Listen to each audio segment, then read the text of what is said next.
Let us pray. Let us, in honesty of heart, seek the Lord's renewing grace to deepen our wisdom and our peace, and to equip us in instruments of his kindness. For today we rejoice in the inheritance of holy things, and especially on this day we give thanks for the remembrance we are privileged to make of those companions of our way whose lives were given in time of war.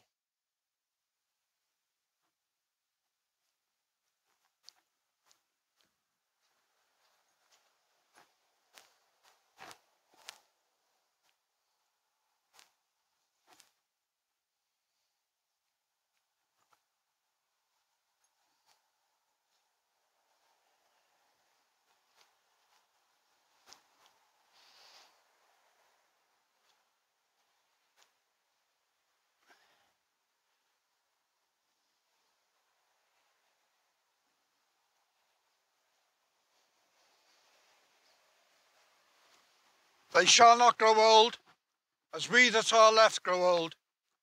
Age shall not weary them, nor the years condemn them.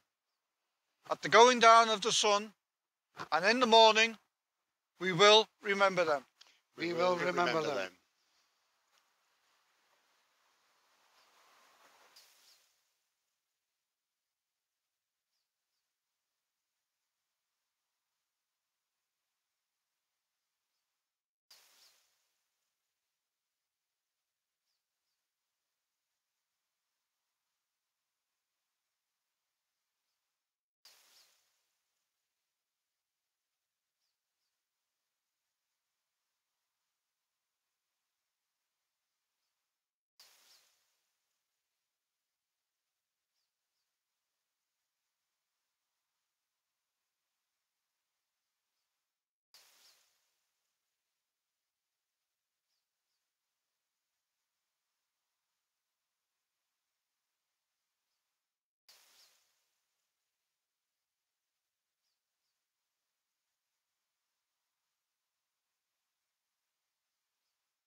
When you go home, tell them of us and say, for your tomorrow we gave our today.